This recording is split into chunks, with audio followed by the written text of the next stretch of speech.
Hello everyone, स्वागत है आप सभी लोगों का फिर से एक बार कल्याण इंस्टीट्यूट यूट्यूब चैनल पे।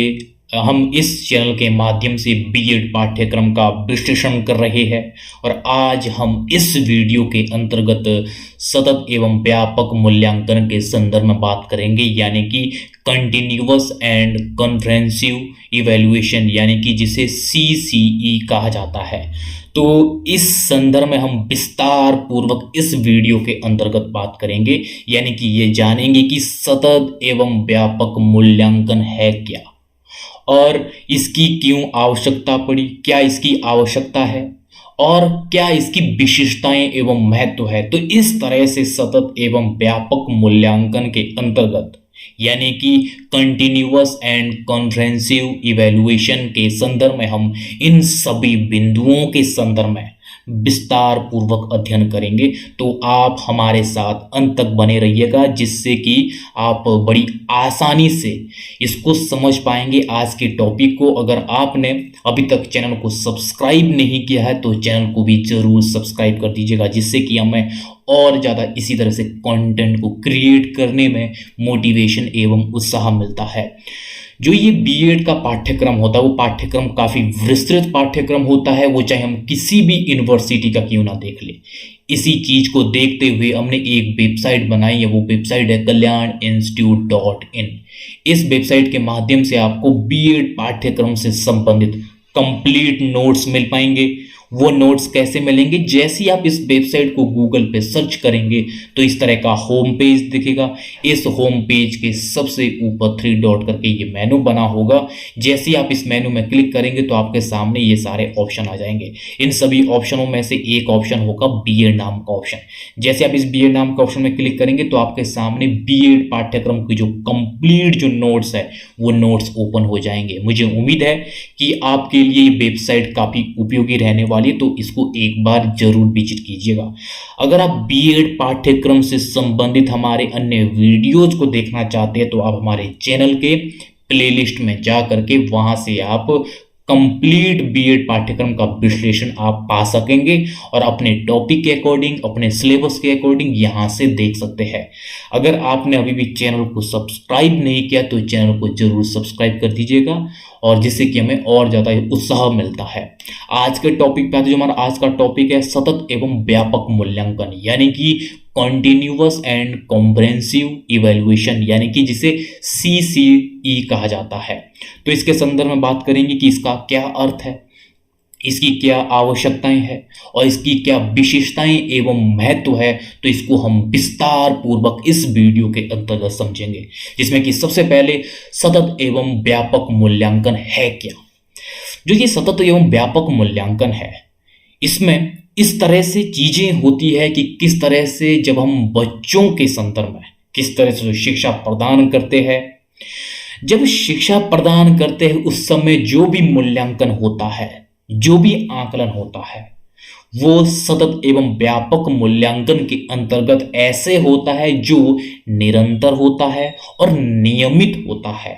ऐसा नहीं होता सिर्फ और सिर्फ परीक्षाओं के अंत में होगा, यानी कि जब पाठ्यक्रम समाप्त होगा उसके अंत में होता है। इसमें सतत एवं व्यापक मूल्यांकन में जो इवैल्यूएशन है वो निरंतर होता है और नियमित होता है। सतत एवं व्यापक मूल्यांकन के अंतर्गत बच्चों के विकास के जो सभी पहलू होते हैं, जिन पहलुओं पर बच्चों का विकास निर्भर करता है, उन सभी पहलुओं को चिन्हित किया जाता है और उन पे काम किया जाता है, ताकि बच्चों का जो सर्वांगीण विकास है वो सर्वांगीण विकास हो सके। और ये जानने का प्रयास किया जाता है कि ऐसे कौन कौन से पहलू है जिन पर बच्चों का विकास निर्भर करता है।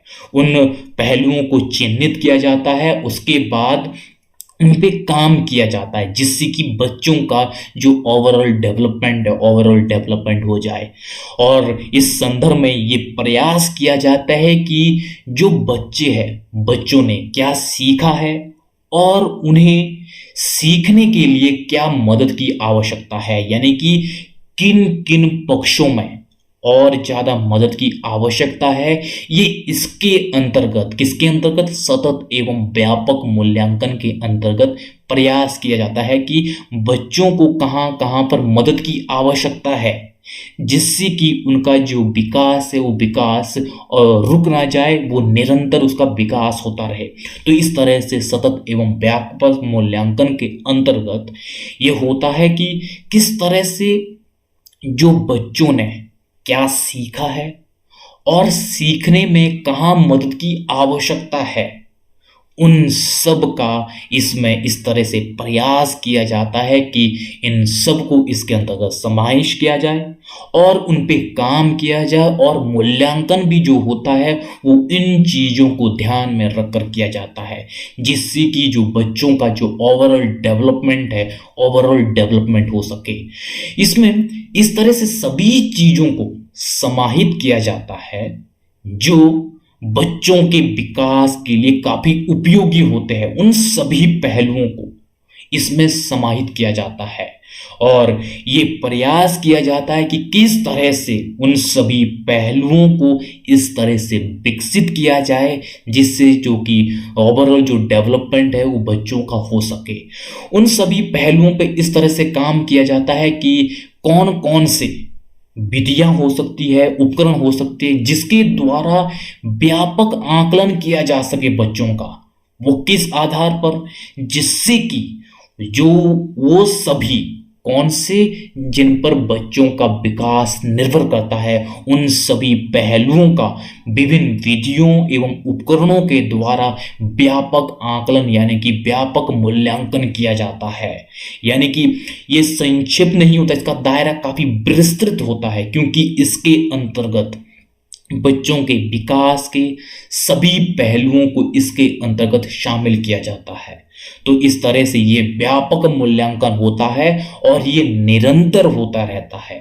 अगर मैं संक्षिप्त में कहूं कि सतत एवं व्यापक मूल्यांकन होता क्या है, सतत यानी कि निरंतर, ये निरंतर होता रहता है, क्योंकि सीखने की प्रक्रिया के दौरान ये मूल्यांकन होता रहता है जिसमें कि कमियों को चिन्हित किया जाता है और उन कमियों को दूर करने पर काम किया जाता है।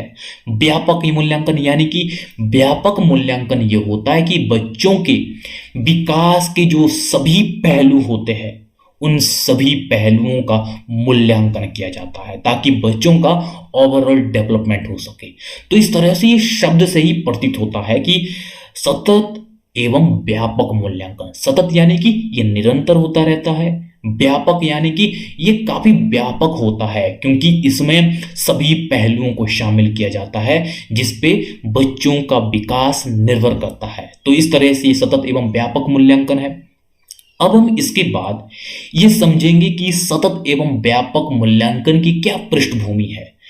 जो ये सतत एवं व्यापक मूल्यांकन है, ये मूल्यांकन इस तरह से महत्वपूर्ण है क्योंकि इसके अंतर्गत बच्चों का जो विकास है, ओवरऑल जो डेवलपमेंट है, वो ओवरऑल डेवलपमेंट को ध्यान में रखते हुए वो मूल्यांकन किया जाता है जिसमें कि सभी पहलुओं को शामिल किया जाता है। तो इस तरह से ये जो कार्यक्रम है, ये कार्यक्रम काफी महत्वपूर्ण है और इसकी शुरुआत सबसे पहले भारत में सीबीएसई में की गई और जो कक्षा 9 के लिए इसको उस समय रखा गया था और ये 2009 में इसको सीबीएसई में इसको लागू किया गया। और इसका नतीजा देखने के बाद किस तरह से इसके सकारात्मक परिणाम सामने आने लगे, तो इसकी महत्वता को देखते हुए पूरे देश में इसका जो आवश्यकता है वो महसूस की जाने लगी।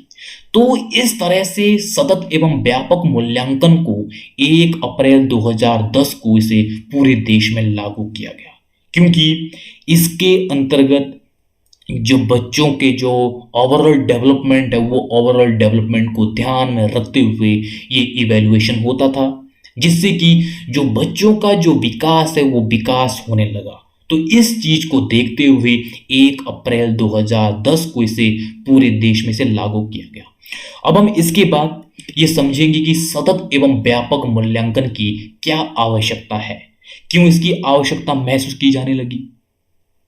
जो सतत एवं व्यापक मूल्यांकन है, तो किस तरह से इसके अंतर्गत सभी पहलुओं को शामिल किया जाता है जो वास्तव में बच्चों के विकास के लिए बेहद जरूरी होता है। जो उन सभी पहलुओं का इस तरह से मूल्यांकन किया जाता है, उन सभी टेक्निक, उन सभी उपकरणों, उन सभी विधियों का इस तरह से व्यापक तरीके से मूल्यांकन किया जाता है क्योंकि उसमें सभी एस्पेक्ट्स को कवर किया जाता है। वो इस तरह से किया जाता है क्योंकि जो बच्चे हैं उनके सीखने के तौर तरीके, उनके सीखने की समझने की जो क्षमताएं हैं वो भिन्न भिन्न होती है। जब वो ये विभिन्नताएं होती है, इन विभिन्नताओं के होने के कारण उनकी जो प्रस्तुति है, जो अभिव्यक्ति है, ये भी अलग अलग होती है क्योंकि हर एक छात्र यूनिक होता है। तो इस चीज को देखते हुए बच्चों के मूल्यांकन में इस तरह से उन सभी एस्पेक्ट्स को समाहित किया जाना आवश्यक था कि जिससे कि हर एक बच्चे का जो ओवरऑल डेवलपमेंट है वो ओवरऑल डेवलपमेंट हो जाए। ये नहीं होता है कि किस तरह से जो बच्चा है, बच्चे का जो मूल्यांकन है वो कागज और कलम परीक्षा के अतिरिक्त ना हो, क्योंकि जो ओवरऑल डेवलपमेंट है वो ओवरऑल डेवलपमेंट जब हम सभी गतिविधियों को इसमें शामिल करेंगे तब जाके बच्चों का जो सर्वांगीण विकास है वो सर्वांगीण विकास हो पाएगा। क्योंकि जो पहले पौराणिक समय से चलता आ रहा था वो किस तरह से जो परीक्षाएं होती थी वो लिखित रूप में, जो कागज और कलम के द्वारा, जो इन्हीं आधारों पर वो मूल्यांकन भी होता था। तो इन चीज को देखते हुए जब सीखने और सिखाने के तरीके जो भिन्न भिन्न होते हैं तो इस संदर्भ में हम ये भी देखते हैं कि जो बच्चे की जो प्रस्तुति और जो अभिव्यक्ति होती है उनकी वो भी भिन्न भिन्न होती है। हर एक छात्र यूनिक होता है। तो इसी संदर्भ में ये आवश्यकता महसूस की जाती है कि क्यों ना जो ये सतत एवं व्यापक मूल्यांकन है इसकी शुरुआत होती है, क्योंकि इसके अंतर्गत सभी एस्पेक्ट्स को कवर किया जाता है और इसका जो दायरा होता है काफी विस्तृत होता है, क्योंकि ये कागज और कलम तक सीमित नहीं है। इससे इतर होकर के इसका क्षेत्र जो काफी विस्तृत है, इसी के चलते ये काफी महत्वपूर्ण हो जाता है। अगर हम इसकी आवश्यकता के संदर्भ में देखें तो जिसमें कि सबसे पहले विषय व अन्य प्रगति के बारे में सूचना एकत्रित करना, यानी कि किस तरह से जो ये सतत एवं व्यापक मूल्यांकन है इसके तहत क्या होता है कि किस तरह से जो विषय पर आधारित जो भी हमारे परीक्षाएं होती है उसका मूल्यांकन तो ये करता ही करता है, लेकिन इससे हट करके जो अन्य प्रगति है, अन्य प्रगति के बारे में भी ये सूचना एकत्रित करता है कि किस तरह से बच्चों का जो ओवरऑल डेवलपमेंट है, जिन पक्षों पे वो डिपेंड करता है, उनके बारे में भी वो सूचनाओं को एकत्रित करता है। तो इस तरह से ये जो सतत एवं व्यापक मूल्यांकन है इसमें जो विषय पर आधारित जो परीक्षाएं होती है, जो पाठ्यक्रम के समाप्त होने के बाद अंत में होती है, उसको तो ये कवर करता ही करता है, लेकिन इससे हट करके जो अन्य प्रगतियां हैं जिन पे जो बच्चों का जो विकास है वो निर्भर करता है, उससे संबंधित भी वो मूल्यांकन करता है। उनसे संबंधित जो डेटा है, जो सूचना है, उसको एकत्रित किया जाता है और जिसके बाद उसके आधार पर जो सूचनाएं एकत्रित होती है उसके आधार पर फिर बच्चों के विकास पर काम किया जाता है। और दूसरा है निरंतर सूचना एकत्रित करते रहना। ये किस तरह से? हम जानते हैं कि सतत एवं व्यापक मूल्यांकन ये निरंतर होता है। सतत यानी कि निरंतर, व्यापक यानी कि इसका क्षेत्र काफी विस्तृत है। जब ये निरंतर मूल्यांकन होता रहता है तो निरंतर बच्चों का जो उसका जो भी प्रगति का जो फीडबैक है, उससे संबंधित जो सूचनाएं हैं, उन सूचनाओं को एकत्रित किया जाता है। जब समय समय पर उनकी जो भी प्रगति है, प्रगति से संबंधित जो सूचनाएं हैं, वो सूचनाएं आती रहेगी, तो इससे क्या होगा, समय रहते हुए उसमें जो सुधारात्मक जो कार्य है वो सुधारात्मक कार्य किए जा सकेंगे, जिससे कि जो बच्चों का जो विकास है वो विकास हो सकेगा। और तीसरा है फीडबैक मुहैया कराना। ये किस तरह से? जो सतत एवं व्यापक मूल्यांकन है, इसमें ये होता है कि किस तरह से जब समय समय पर जो फीडबैक है बच्चों का, क्या उनका जो परफॉर्मेंस है, उस परफॉर्मेंस का जो फीडबैक मिलता है समय समय पर, उससे ये कहीं ना कहीं शिक्षक एवं विद्यार्थी दोनों के लिए फीडबैक महत्वपूर्ण होता है। और शिक्षक भी इस फीडबैक के द्वारा ये प्रयास करता है कि किस तरह से मुझे जो शिक्षण की जो टेक्निक्स है उसमें सुधार करना है। और इसी तरह से विद्यार्थी भी इससे ये प्रयास करता है इस फीडबैक के द्वारा कि किस तरह से मुझे और अच्छी परफॉर्मेंस करनी है, जिससे कि मेरा जो डेवलपमेंट है वो डेवलपमेंट बेहतर हो सके। और चौथा है मूल्यांकन को व्यापक और नियमित बनाना, यानी कि सतत एवं व्यापक मूल्यांकन के तहत इस तरह से जिसमें मूल्यांकन होता है, मूल्यांकन तो व्यापक होता ही है क्योंकि इसके अंतर्गत सभी एस्पेक्ट्स को कवर किया जाता है, सभी पहलुओं को कवर किया जाता है जो बच्चों के विकास के लिए जरूरी होते हैं। और ये नियमित होता है, किस तरह से ये नियमित रूप से ये फीडबैक प्रदान करता है, नियमित रूप से इसका जो मूल्यांकन होता है वो मूल्यांकन हो पाता है, जिससे कि समय समय पर हमें बच्चों की प्रगति के बारे में सूचनाएं मिल पाती है। पांचवा, निदान और उपचार के साधनों की व्यवस्था। ये किस तरह से सतत एवं व्यापक मूल्यांकन के अंतर्गत जब निरंतर इसका मूल्यांकन होते रहता है, तो जिससे कि बच्चों की जो कमियां हैं उन कमियों को भी चिन्हित किया जाता है। तो इससे क्या किया जाता है कि उन कमियों को दूर किस तरह से किया जाएगा, किस तरह से उसका समाधान किया जाएगा। तो उस समाधान के लिए, उस कमियों को दूर करने के लिए जो साधन है, उन साधनों की भी व्यवस्था की जाती है। वो तभी की जाएगी जब हमें कमियों को चिन्हित करके दिया जाएगा, यानी कि कमियों की पहचान होगी। जब कमियों की पहचान हो जाएगी तब जाके आगे हम उसका समाधान कर पाएंगे, उन कमियों को दूर कर पाएंगे। तो इस तरह से उन समाधान के संदर्भ में जो साधन की आवश्यकता होती है, उन साधनों की व्यवस्था भी हो पाती है। वो किससे? सतत एवं व्यापक मूल्यांकन के द्वारा ही। और छठा है अधिक कौशल वाले विद्यार्थियों का निर्माण करना। ये किस तरह से? जब निरंतर जो मूल्यांकन होगा, इसका क्षेत्र काफी विस्तृत होगा, तो जब बच्चों के सभी पक्षों को, सभी पहलुओं को, सभी एस्पेक्ट्स को इसके अंतर्गत कवर किया जाएगा, तो इससे स्वाभाविक है कि जो बच्चों का जो कौशल है उसमें कौशल का निर्माण होगा। इस तरह से बेहतर तरीके से उसमें कौशल का निर्माण होगा, क्योंकि उसके सभी एस्पेक्ट्स को इस तरह से कवर किया गया है, बारीकी से उसकी जो कमियां हैं उन कमियों को चिन्हित किया गया है और उन कमियों को दूर करने का प्रयास किया गया है, जिससे कि विद्यार्थी में जो कौशल है वो कौशल इस तरह से विकसित होगा जो कि वास्तव में आगे चलकर विद्यार्थी और समाज के लिए वो काफी उपयोगी होता है। तो इस तरह से सतत एवं व्यापक मूल्यांकन की आवश्यकताएं हैं। इन आवश्यकताओं को हमने एक एक करके समझा है। अब हम इसके बाद सतत एवं व्यापक मूल्यांकन की विशेषताएं, या इसे ही हम इसका महत्व कह सकते हैं, तो इनकी विशेषताएं और महत्व को समझेंगे, एक एक करके समझेंगे कि इसकी क्या विशेषताएं या क्या महत्व है। जिसमें कि सबसे पहले शिक्षा के सभी पहलुओं में छात्रों का मूल्यांकन और मार्गदर्शन करना। ये किस तरह से? जो सतत एवं व्यापक मूल्यांकन है, इस मूल्यांकन में क्या होता है, बच्चों के सभी पहलुओं को तो कवर किया ही जाता है और उसके साथ साथ समय समय पर फीडबैक के अनुसार उनका मार्गदर्शन भी किया जाता है। यानी कि सभी पहलुओं को कवर किया जाता है जिससे कि बच्चों का ओवरऑल डेवलपमेंट हो सकता है। और उन सभी पहलुओं को कवर करने के साथ साथ समय समय पर बच्चों को मार्गदर्शन प्रदान किया जाता है, जिससे कि जो वो कमियां जो चिन्हित की जाएगी उन कमियों का समाधान मिल सके और जो बच्चों में उस तरह से वो प्रगति देखी जा सके। और दूसरा, शिक्षण को प्रभावी बनाना, यानी कि सतत एवं व्यापक मूल्यांकन के अंतर्गत ये देखा गया कि किस तरह से शिक्षण को और प्रभावी बनाया जा सके।